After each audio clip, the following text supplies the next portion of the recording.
constantly we talk about like we can't really celebrate our successes for good reason. We can't really kind of unveil our security posture for for reasons of reasons, pragmatic reasons. So the overall narrative in the industry is one which is very constrained and which doesn't really help with the kind of the psychology of the human actors that are fighting the good fight on the good side. So I believe that what changes the world, right, at the end of the day is stories, right? If you think about a startup, you think about any major endeavor, the story must come first. And then you kind of, it drives the, kind of vitalizes and catalyzes the imagination of people. And then that's how you change the world.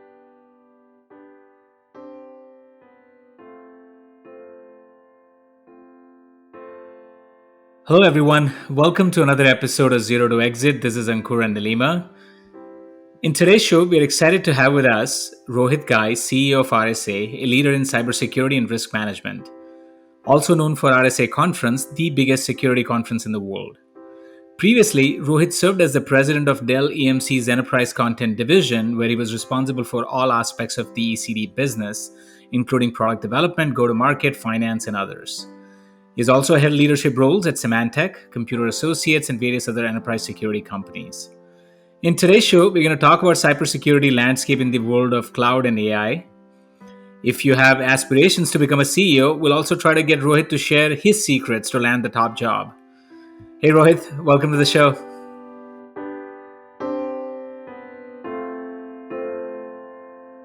Ankur, thanks for having me. Excited to be here. And hello, Nilima. Looking forward to our chat. We are looking forward to it as well. Thank you so much for taking the time. So first of all, congratulations on getting RSA off the ground and scheduled in May. Better late than never. So we're all excited. And I've been going to RSA for last decade. This was all timely.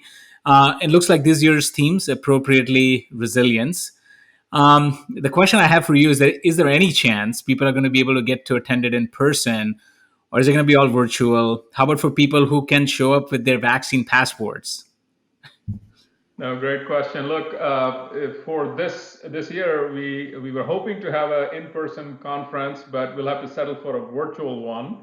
If you remember from last year, Ankur, we squeaked the conference right before the Yes. pandemic really hit, and out of an abundance of caution, this time we wanted to make sure that we have a safe event for all. So it's a 100% virtual event. But I can promise you this: that we will garner sort of all the same excitement, all the same vigor across the different tracks that we have. Have kind of key speakers from the public sector, exciting speakers from the private world as well, and then the one of my favorite events, the innovation sandbox, right? All the kind of the startup activity around the cybersecurity industry as well. So it'll be 100% virtual, but all the same goodness that people have come to expect from the conference. Yeah, I was at the conference last year, and some of my colleagues were like, "Dude, like, why are you going there?" I'm like, can't miss it because it was still early days. Was there ever a point in the midst of the conference where you felt like you may have to shut the whole thing down? Absolutely. I have to say the conference last year was so stressful, right? It goes from, as you know, Monday, pretty much the whole week. Monday is sort of the kickoff day, and I'm stressing over, hey, are we going to actually, I'm on the phone with CDC. I'm talking to Mayor London Breed of San Francisco, who's kind of pondering, whether we can, safely accommodate all the attendees, et cetera. So there was definitely moments when we had to, we might have had to pull the plug, and we were worried if we would actually get as many attendees as we were hoping. So it turned out great in hindsight. But on Thursday, actually, Mayor London Breed did declare a state of emergency, and so it was a tail end of the conference. So we barely squeaked it through, but way very stressful for sure. What do you think is like the future holds for conferences like these? Is this going to be like a force multiplier because now you're going to crack the code on how to do it virtual, then you're going to add in physical, and you typically get what, like 40, 50,000 people. I mean, are you going to see like 100K people physical and virtual like in 2022? No, great question. And much like I guess our lives, our work and play and learning, the conference is going to have a hybrid manifestation going forward, like you noted, right? So in addition to, so there are two mega changes that we are going to sort of, as we reimagine RSA for the post-COVID era. One is it'll be sort of a hybrid, physical plus virtual.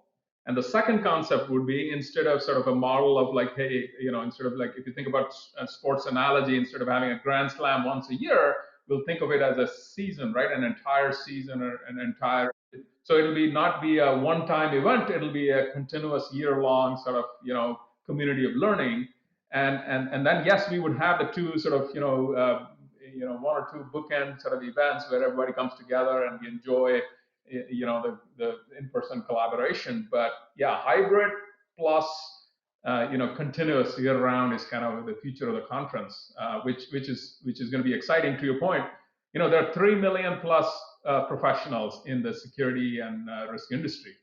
And we garner, as you noted, about 50,000 attendees. There is no reason why this couldn't be, 100,000, 500,000, in the future. So we definitely want to scale it along those two axes of sort of reimagining it. Are we doing something special this time to kind of drive more engagement because it's going to be remote? One of the things we are trying to do is, have more of a, sort of more of a, instead of sort of people just speaking to the audience. What we want to do is we want to have sort of a curated experience where there is, moderation. And, if you've seen recent events like Microsoft Ignite as an example, right? There are sort of anchors and moderators who are kind of weaving the thread and connecting the dots between the different tracks in the conference, and kind of so it's really in some ways it's a it's a media it's a media model of sort of engagement, rather than a conference model that we've traditionally enjoyed. So we'll try to make that pivot this year. I'm sure we'll get some things right and some things not, but we'll certainly learn from it for sure. Yeah, looking forward to it. And you talked about enjoying the conference. Yeah, I mean, I can't wait to go to the Rapid 7 and Qualys after parties. I mean, I'm sure there's going to be one next year. They're all going to go on cheap this year, but we're going to get them well next year when you have one physical. That's for sure. We have to make everybody kind of make sure whatever they save this year, they'll need to make the party grander and bigger, and next. I will definitely miss the parties. Definitely, I agree. So the theme for the RSA conference last year was human element. In one of your interviews, you talk about sapiens and said that what makes us humans are stories. But you also said that as an industry, we are losing the narrative, and we need to take that back. Can you elaborate on this some more? Human dimension of this industry. It plays out. It has so many implications, right? One is, of course, in terms of the humans being sort of the target, right? In terms of if you think about social engineering or phishing, or typically so many of the cyber incidents sort of are on the back of sort of exploiting, like hacking our minds, frankly, than hacking the technology, right? Yeah, yes, the technology part is an adjunct, but the psychology of the human, and the role that the human plays in terms of sort of cybersecurity is so paramount. And then there is some recent threads around things like the psychology of the CISO and burnout, and you think about the psychology of the defender. Like, nobody wants to be losing all the time, and the overall narrative in the industry is a pretty negative one, right? Constantly we talk about, like, we can't really celebrate our successes for good reason. We can't really kind of unveil our security posture for reasons of pragmatic reasons. So the overall narrative in the industry is one which is very constrained, and which doesn't really help with the kind of the psychology of the human actors that are fighting the good fight on the good side. Yeah. So I believe that what changes the world, right, at the end of the day, is stories, right? If you think about a startup, you think about any major endeavor, the story must come first. And then you kind of, it drives the, kind of vitalizes and catalyzes the imagination of people. And then that's how you change the world. So if you have any shot at changing our industry, We have to take control of the narrative. We have to change the narrative. We have to celebrate our successes, which is hard to do, but it is possible. It is, and the example I cited in my, in my keynote last year was, if you think about the city of Atlanta and when they did not pay Yeah. ransomware to the, to the hackers, Yeah. that was a little win, but it was a win, right? And when you celebrate every win and little by little change the narrative in terms of how what we're doing better, what we're getting better at, and as well as frankly, in terms of the narrative, the other big aspect of the narrative is inclusiveness. We have to make sure that we have a narrative which invites. We have a big talent gap, as you guys know, right? We have the most negative underemployment in this industry compared to any technology sector. So if we want to invite people to join this industry, we have to make it a sort of a positive, a positive sort of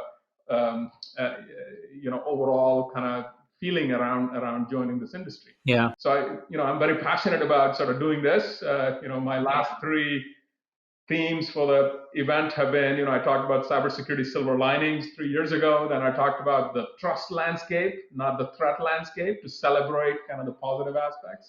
And last year it was, of course, about the human and taking control of the story of cybersecurity. Very well said. Double clicking on the optimistic part of it, I couldn't agree more, right? Like, we don't get to celebrate the wins because nobody's gonna say that, well, because what the industry has done, I was able to save whatever. Only what you hear is like all these negative press around, whether it's Solar Storm or the exchange hack. Um, but look, there is something to be said about, like, sort of as an industry, we continue to grow and spend more money than probably 80% of the countries combined, and yet we remain vulnerable. I guess the question I have for you is that, like, as an industry, what do we need to do to kind of stay ahead of the curve? Because we're still talking about the good old hacks, but how about the stuff like deep fake and AI, where like how are we going to, is kind of the good AI the answer to the bad AI? Like what are your thoughts on what does this landscape look like in 5 to 10 years? AI is a new frontier as it pertains to cybersecurity. Why? Because it'll both be a tool in our toolbox and for the good guys to use, counter AI and all that. And if you think about deep fake and sort of you would have heard about the incident where Yeah. it wasn't a video deep fake, but a mimicked audio of a CEO, to perpetrate a phishing, sort of a voice-based phishing attack, to perpetrate fraud of hundreds of thousands of dollars. So deep fake and AI in that ilk is definitely at play. So we will need to bring to bear sort of counter AI measures to make sure we can validate the authenticity of the actors on the network, using AI technology, right? So, and AI is sort of good at that, right? If you think about AI, it can discern patterns, and it can discern, and it can also learn, on an unsupervised way, and we can actually combine sort of the human actors with the AI actors in the security operations teams to kind of complement each other. So there is definitely a big play for AI in the security operations area, to act alongside the human actors. In addition, if you think about AI, AI is also a big target. AI increasingly will be making a lot of decisions on our behalf, on behalf of humanity. And if you think about that, and if you think about that, I guess as a new type of software stack that we are going to be building, let's not make the same mistake we made in the software stack of the past. Yeah. And by that I mean, if you think about the software stack of the past, we have done a less than stellar job of removing vulnerabilities, right? And I used the example of Typhoid Mary in my talk last year, where I said, look, Yeah. there was this incident in the past where a lot of people fell sick with typhoid, and they were trying to figure out the root cause of it. And the root cause turned out to be there was this cook called Mary who was visiting all these affluent families. So it was counterintuitive that all these affluent families were falling sick. And the reason was because they had a common cook who was not washing her hands, right? So the net of it is the example, the parallel in the software stack is, look, we have to hold the software makers accountable for the hygiene, right? The people who are cooking the food need to wash their hands, right? They need to, otherwise, so that they don't make other people sick. So in the era of AI, let's make sure whoever is creating AI based solutions, we hold a very high bar to make sure AI is not vulnerable, right? That there is actual intrinsic checks in the sort of the decision making. So AI is in some ways it's resilient AI where it knows, and has checks and balances to make sure that it's not being tampered with or has not been compromised. That should be designed into the fabric of the AI engine rather than as an afterthought, right? And so I think AI as a target, we'll have a hard time addressing it if we simply do it as a reactive security measures. It has to be a proactive, hardwired into the fabric of the AI stack, if you will.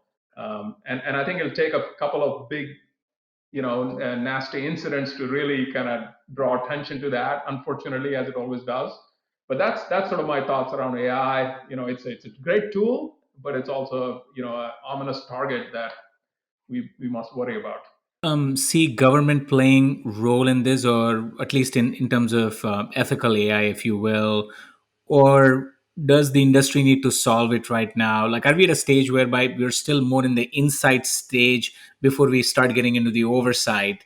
What's your perspective on this? Like, is the time right, or or if the government intervenes, then it may kill innovation. Who knows, right?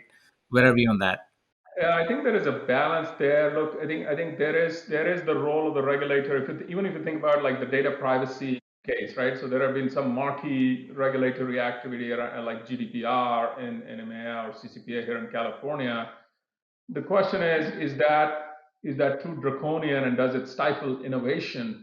I think in terms of the cycle of where AI is, I feel like too draconian of a regulatory kind of set of activities right now might be too stifling. What is needed though is for the government to play a role, not as the regulator, but as an active participant in the sort of the think tanks of the world, and kind of make sure they're investing their energy in driving, I guess, innovation around this resilient AI concept. So I think it's not a regulatory set of actions that the government needs to think about. I think it's more, how do you support the innovation in the right way and actually investing in that, right? Government as an investor in that, and I think I've seen some good measures. In fact, recently we had the Secretary of Department of Homeland Security who presented at the RSA conference event about their vision for the resilience for the nation. And Absolutely. one of the things that they talk about is, again, kind of the role of CISA, which has been an agency. If you remember Chris Krebs from who helped us shepherd a good election for the year. So something along those lines, where just like it was a mandate for CISA to ensure that we have safe and um, and reliable elections. The government agencies need to play a role in terms of making sure we have safe and reliable AI technology, not by enforcing regulation, but by playing a role themselves in that regard. So I think there is a big role for the government in this area. Got it. Wasn't he? I could be wrong, but wasn't he fired by the Trump admin because he did his job? I mean, again, we promised not to discuss politics here, but I was just curious. Yeah, Oh, yeah. The way yeah. I netted out Ankur is he presented at RSA Conference 2020 last year, where he talked about how he would keep the election safe. He did a great job at doing that, but then he got fired Doing his job. for doing a good job. Yeah, Um, and but I think he did what is right. He stood up, and his actions were perceived pretty positively within the cyber community, and people kind of looked up to him for that. Yeah, he's a celebrity now. Last question on the topic, and then I'll stop holding on the microphone and give Nilima a chance as well. Which is that one of the things you talked about in AI is sort of supervised learning. Like, do you think like security industry is fundamentally sort of handicapped by the sample data set? Because if somebody gets hacked, nobody's going to share it with the industry. So like, aren't we inherently at a disadvantage compared to the rest of the industries who are just making ginormous progress in AI, when in security we're still talking about good old UEBA, which is lots and lots of FPs? I mean, like, is there a path for us to get better in this area? Because we're not going to get the data set that we need to learn. I think this you're hitting on a very important point. One of the things that hampers this industry, frankly, is the reticence to share data, and there is good reasons for it, right? One is kind of the shame factor. I don't want to admit I got hacked. The other is actually there is actually sort of PII and PHI information that is actually so there's data privacy reasons. There's many good reasons why data sharing is hampered. Having said that, I'm a technology optimist. So I'm going to make a sort of a statement. I don't know how, but Yeah. I think that we'll figure out technical solutions eventually where we can share despite and care for the needs of an organization in terms of maintaining what they need private while sharing. And the example I use is homomorphic encryption. I don't know if you guys have heard this term, but if you think about encryption, one of the issues with encryption is, hey, how do I make sure that, like, if I want to ensure data privacy, if I want, and I want to encrypt my data for the purpose of privacy, but I want to share information, how can I do that? So homomorphic encryption is actually solving this by making sure you can kind of keep the things that you need veiled while sharing sort of the quote unquote the essence of the data, so it can be used for and you can get the utility that you need from the data, right? So using something along those lines. Again, I don't know exactly what the technical solution would be, but I feel eventually there will be solutions that'll come to play that'll address this issue of shareability of data. Because at the end of the day, cybersecurity is a data problem, right? And we need to reason over vast volumes of data to figure out what's anomalous and what's normal. And if we are able to reason over sort of pan industry data as opposed to pan customer data, it'll make us all better. And I think that there will be a technical solution eventually. Again, that's sort of the tech optimist in my mind. That Couldn't agree more. I think it's going to be less tech, more our willingness and desire to work with each other, because data is gold. So the idea that, for example, Palo Alto sharing their network data anonymized or encrypted as they may be with the rest of the crew, I can't see it, but I'm sure we'll figure it out. Like you said, we just need to tell better stories so that all of these companies can cooperate and ultimately, build a viable solution. And Ankur, you hit on one point, which is I think we have to kind of make sure it's create a safe environment for people to open up and all that, and kind of where there is if there is a breach, if you get hacked or breached, we should not. Yeah, yeah, typically I think the industry is doing much better now, sort of, kind of supporting and having each other's back. Something bad happens, like even solar winds. The CEO is going to speak in a couple of weeks about what happened and why. So people are getting more comfortable with sort of that, hey, this is a reality of life. There is no stigma to it. Anybody can get a hack, even a cybersecurity company like FireEye and all that. So I think we're gradually getting over that stigma element of sort of the willingness to share. Double clicking on that a little bit more, Rohit, we talked about data sharing, but do you think uh, key players are in our industry? There's Splunk, there's Palo Alto Networks, there used to be McAfee, Symantec, RSA. Um, can we cooperate more together as defenders, um, to do something specifically about it? Maybe come up with standards for data sharing or other concepts like that. I like how Nilima framed it. There used to be Symantec and McAfee. Freudian slip. I know the both the companies, and they are the big.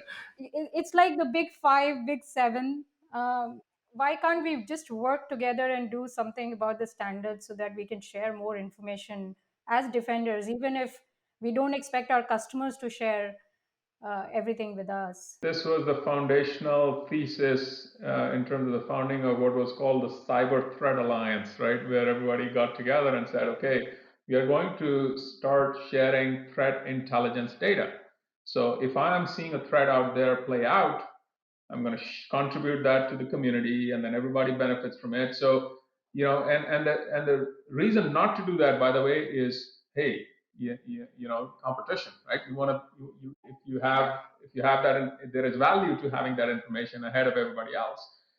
Uh, the thesis was that look, the threat intelligence is not going to be your competitive differentiator. What is going to be your differentiator is what you do with it, right? And apply that, right? So that has been the founding thesis. I think there has been some sharing. It's better than it used to be a few years ago, but it's still, it's that competitive dynamic that comes into play, and where everybody wants to kind of take advantage of what they know first, and use that first mover advantage, if you will, to their benefit. So there's good business rationale on why that is happening. Having said that, I think the only way to beat the bad guys is if we do a better job of sharing. Actually, the bad guys, I would say, are doing a better job of sharing. Right? There is if you think about, if you go to the dark web, you'll find the hacker industrial complex where you can buy tools for perpetrating all kinds of attacks, and they're sharing that. They have a nice kind of underground economy where they figured out kind of so I'm sure if the bad guys figure out the economic aspect of sharing, even if we want to somehow monetize the first mover advantage and not contribute that, let's monetize that, right? There's got to be an economic solution to kind of make sure that we find a way to collaborate, and just like the bad guys are. So I think it's a real impediment to your point, Nilama. I think it's something that holds us back, and we need to do a better job of sharing between the good guys, because the bad guys are all teaming up. So if we don't, we'll always be behind. And it's funny you should talk about dark web. And look, I'm relatively a newbie compared to both you and Nilema in security. I mean, I've been around for a decade, but a couple of years ago there was a conference, I believe. I was in Miami, and they had this FBI guy behind like a black curtain or something, whatever. And then he was like doing a demo of the whole thing. I had no idea that there is a big economy out there. Like, oh, buy social security number. Oh, unverified, $5. Verified, $10. I mean, there's a whole entire commerce setup, bank account, address, and average consumer don't know about it. And but they're all sharing this information. And the worst thing is the cards are out, right? Defend the attackers know that the defenders are not sharing, right? So your cards are on the table, and it's easier to attack. Yeah. Exactly. And by the way, that is also another angle to think about for us on the good side. Some of the motivation on the bad side is, of course, like there's nation state threat actors and all that, which are going for power, or disruption, and sedition. But then there is also economic motives on the other side. A lot of times the hackers think that they have a better shot at kind of economic advantage by being on the dark side. But little do they know that on the good side there is negative underemployment, and being able to, like, I cite the example of Marcus Hutchinson, who's sort of a gray hatter who used to be on the dark side, and then he kind of helped, when he helped, he's one of the guys who's claimed to have saved the internet. When the Mirai botnet attacks played out, he was the one who figured out kind of the kill switch in that, and actually helped. So he played the gray. He's an example of a gray hatter. So the more black hatters we turn to gray hatters, because a lot of them are actually just doing that for economic reasons, and they can make good money on cybersecurity with all that they know and all that they're capable of. These are really smart people, so we need to kind of somehow get them over to over to the good side as well. That's a great idea. You should start something on that. Absolutely. Great. Um, so I want to now, Rohit, great conversation so far. I want to transition into your journey a little bit. Over the years, you grew through the ranks and set yourself to take on the CEO role. What's often talked about in the Silicon Valley is founder CEOs, but there's no playbook on how to grow within the organization and land the big job.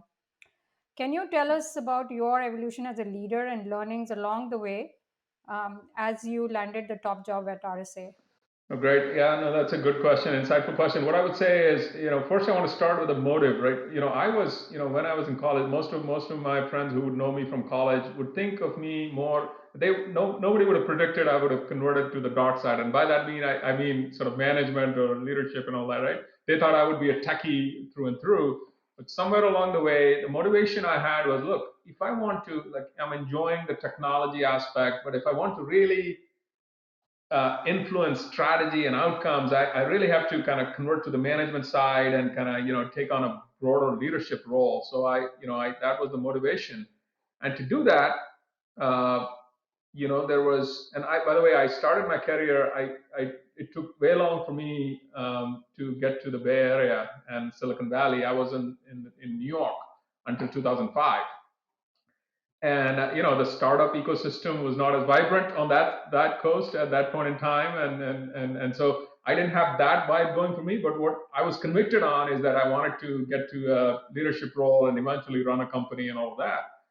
So if I kind of net out my kind of learning of how I kind of pursued that sort of outcome, I would say first and foremost, it was intentionality. Right? I pivoted in my career to not follow the linear. It's the same like risk appetite and risk taking. Just like a founder CEO takes risk, there is no avoiding risk if you want to chart a course to the CEO office, right? And the kind of risk I had to take was pivoting across different functions, right, and do jobs that I had no clue how to do, and actually think of career not as a ladder but as a lattice, and kind of sometimes move sideways and even take a step down to actually just to learn stuff, right?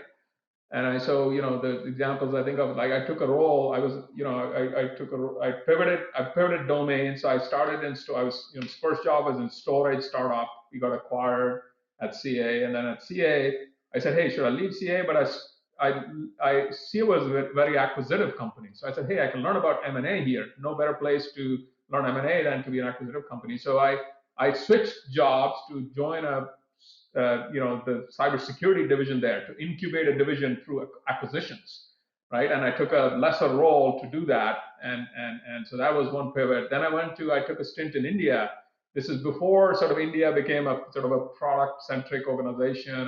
This is 99, 2000, that time frame. Went to India to do how to scale talent globally, right? And learn about that. And then I pivoted to content management.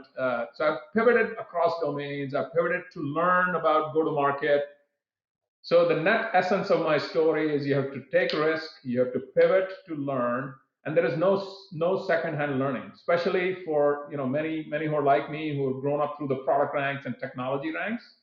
You cannot learn go to market through your peripheral vision. You have to jump into the cold water, run marketing, run sales, and that's the only way you'll learn about the black art of sales compensation or how salespeople think and all of that, right? So that's what I had to do. I took roles that were sort of not as glamorous or not as interesting. I took some sacrifice somewhere to learn about other functions is kind of the core essence, and that's how I got the opportunity. But one thing I will always acknowledge: look, your ability, whether that be your hard work or your intellect, all of that is very important. Your risk appetite, like I said, is very important. But there is a third element, which is luck and a sponsor, somebody who notes somebody who mentors you, who picks you out. And I had the great fortune of working for Rick Devenuti, who was from Microsoft, who at ECD kind of recognized my hunger for the job and my the student in me and all of that, and he kind of bet on me and tapped me for succession. And so you need that element as well, right? The luck and the sponsorship and somebody who kind of gives you that opportunity. So I'm grateful for having had those ingredients, and that's how I got here. That is pretty incredible. I mean, there's just so much to unpack within this.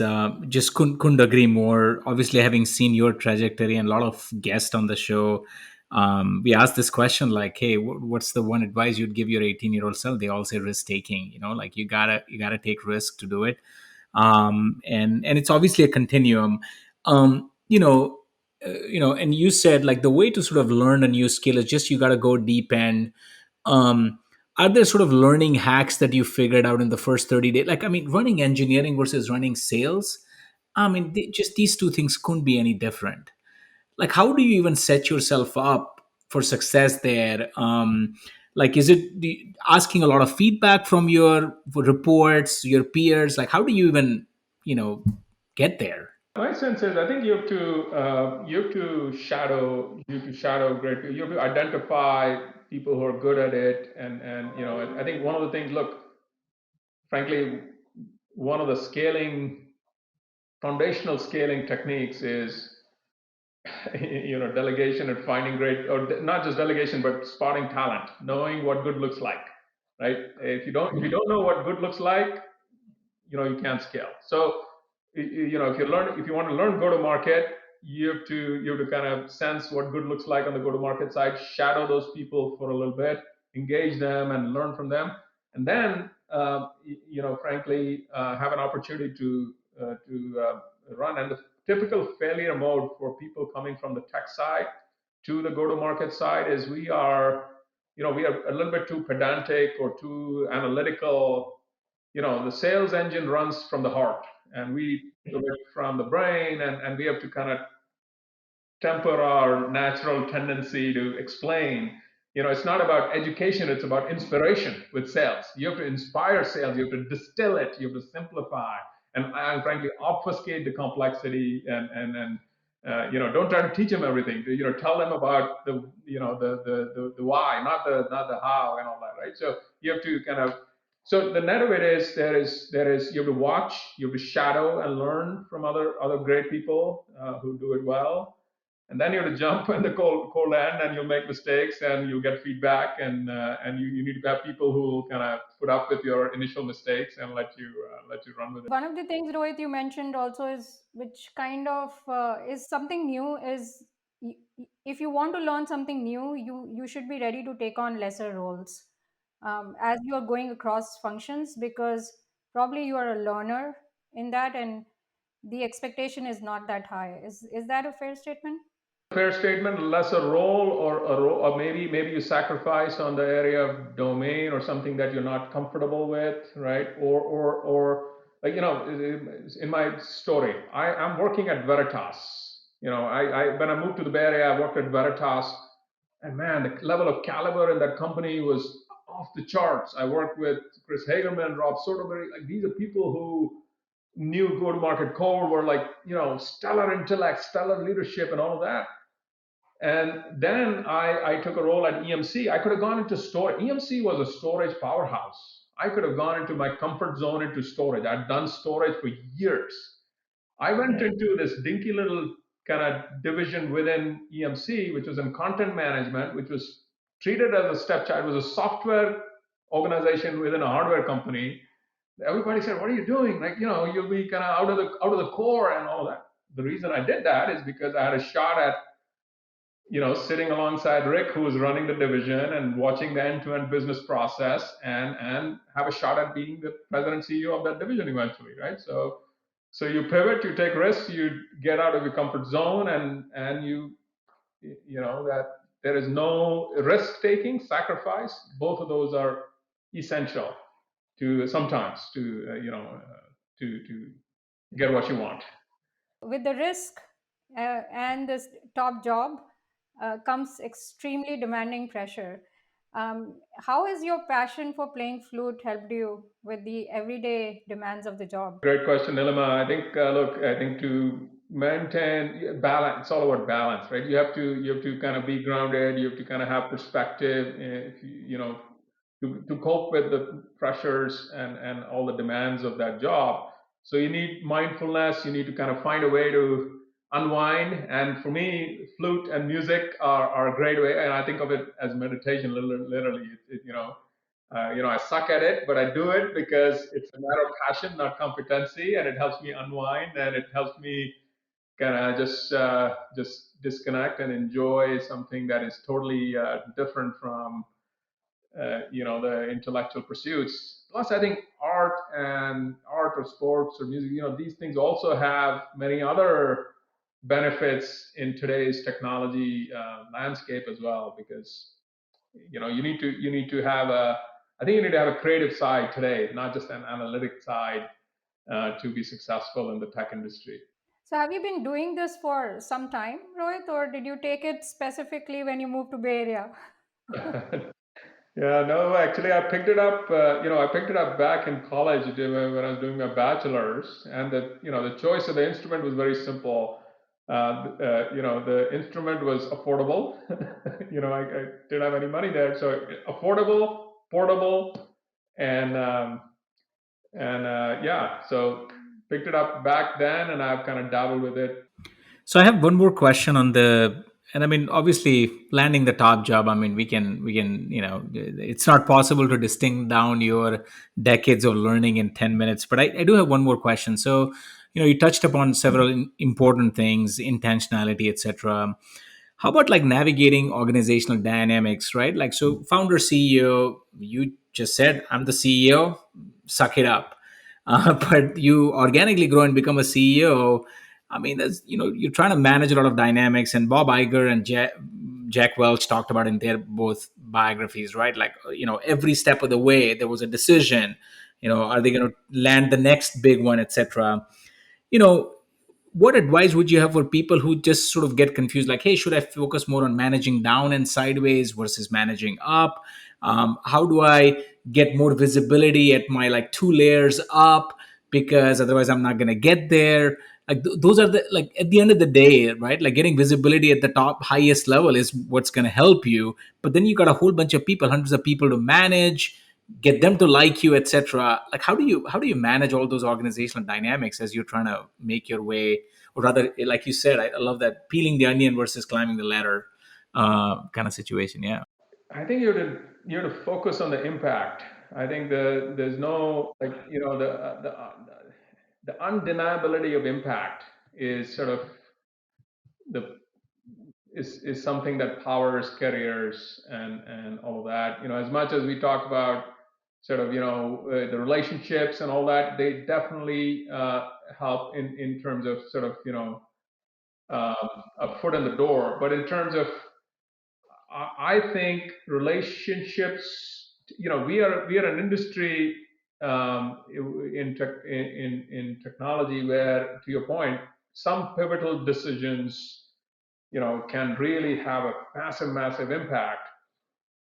And it's really, the impact is a summation of several critical decisions that you make along the way. And I think you have to keep your eyes on the impact, keep your focus on making that business impact, and it'll shine through. Yes, you need to invest in the relationships and have that EQ element, right? Unless you're the fatal flaw of sort of being sort of too selfish or not kind of sharing graciously, etc. I'm assuming that you figure that out. But I think as long as you focus on the impact, and take some risk, you'll be fine. That's kind of what I would say. Yeah, great insight. Well said. Yeah, I think Keith Rabois, who is one of the PayPal mafia, talks about sort of the barrels and ammunition analogy, and sort of the being in the impactful role. He gives the barrel analogy, right? Like, just set yourself up to be in a position where you're always landing that impactful job. Um, yeah, and I think it just makes things simpler, right? People often complicate things every day. How should I behave sideways? No, just work on interesting project, do a good job, and I think the universe will take care of things. Hopefully, yeah. Well said. So switching on to the kind of the last question, really, before we move on to the rapid fire, which is around sort of, obviously, a year ago, Dell sold RSA to a private equity, Symphony, and then obviously Clear Lake recently made an investment. So two questions, really. So first is, your take on sort of the outsized influence that PE firms are starting to have in tech, number one. And then obviously now that you are sort of independent, I'd love to get your vision on RSA. Now you can really paint your vision and get the teams to execute to that. So really love to get your perspective on both. Point one, look, I think the private equity model, as I've come to learn it over the last year or so, and kind of how it works, it's basically the thesis is very simple. The reason they're having an outsized impact and the reason they're a force now in the industry is because there is, if you think about the problem of scaling, right? Success requires scaling, and there is sort of as companies try to scale along the way, what happens is there are several missteps that can occur in those areas, and assets get undermanaged, right? Assets they atrophy or they get undermanaged. And what private equity has done a great job of is saying, look, there is so much wasted value in these undermanaged assets that are just, they're a misfit in their current context, or they are, there is sort of either some missing ingredient in terms of either there's a great product that is missing a go-to-market engine. So, the net of it is this. I think of this industry as a turnaround industry, which basically says, hey, what are the things that are the impediments for an assets? And there are some assets that are definitely like they're past their time and whatnot, but most of the time there are a lot of assets that are undermanaged and undervalued, and private equity figures out that missing link and does that. And in the RSA example, that's kind of like that's the story of RSA. RSA grew through a lot of acquisitions over many years in order to scale. Yeah. Now, as that was done, I think there wasn't enough cohesion in the different parts of RSA. There were different buying centers, and so that was not sensible scaling, right? One of the principles of scaling is you must have resonance in the different assets, right? 1+1 must be greater than 2 in order to, you just can't collect assets and unless there is resonance between them or synergy.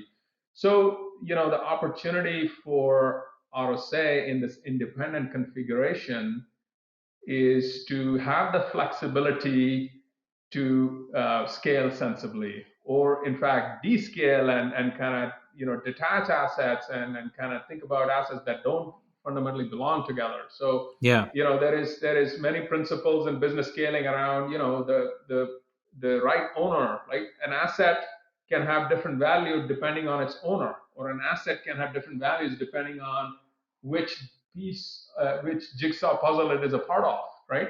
So I think the opportunity for RSA is this reconfiguration in the independent setting to find synergistic assets and sensibly scale them and detach the ones that don't kind of fit together, right? And that opportunity you don't have inside of a Dell or an EMC, where this kind of strategic surgery may not be as easy to do, or you may not have that flexibility. So that's sort of what's happening. I think the private equity ecosystem is a great place to kind of do stuff like this, and that's why this industry is sort of grown manyfold over the last several decades. The PE firms get a lot of negative rep, but I've had like several friends went through that journey, and they said like they learned more in 1 year about business than they did in Silicon Valley in the last decade.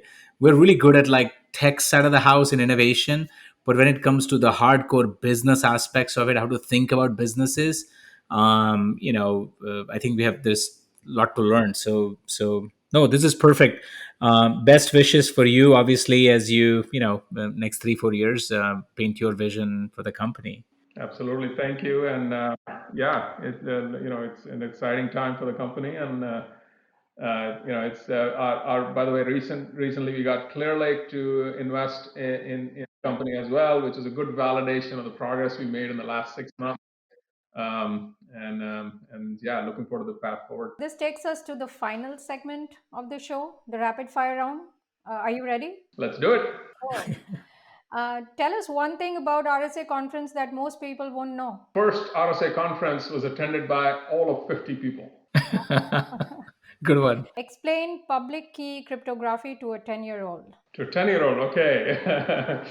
Okay, I'm gonna give you a box, and there are two keys that I'll have a key that can open it, and you'll have a key, but the two keys will not look alike, and we need both our keys in order to open the box. Love it. something along those lines. Love it. Yeah.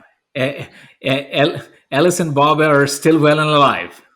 Alison Ball, right? Alison Ball is still well and alive in that story for Yeah. sure. Yeah. A book that has had most influence in your life. That would be Jonathan Livingston Seagull by Richard Bach. Good, yeah. So, many years ago, I read the book and had huge influence on me. Yeah, we'll be sure to put that on the show note. What is the name of the book again, Rohit? It was Jonathan Livingston Seagull. This is a Richard Bach is the author. Classic. So it basically talks about how there's a lot of things you just have to come to believe that you actually know that, right? There's so much. So it's sort of a philosophical book, but very, very cool and very easy read. And It's a thin one as well. It's not like deep or. that's right, nice and small, and yeah, exactly. If you had to interview one person, past or present, who would that be? I would say Albert Einstein. And last question, do Warriors make it to the playoffs this year? They do make it to the playoffs, absolutely. Oh, oh I man. still believe. Not after the I still not believe. after the 60 point. Did you even see the game yesterday? Not after the 60-point shellacking that we took yesterday. Oh, it was embarrassing. But I I was looking at Ankur Smith and he was like, I want to know the answer to this one of all the things. hey, I mean, Rohit is an optimist. I think it comes. Yeah, It's part of the job description. Eternal optimism. So that's true. yeah, That's I'm going true, to be and it rooting. is. It's yeah. This year has been a true test.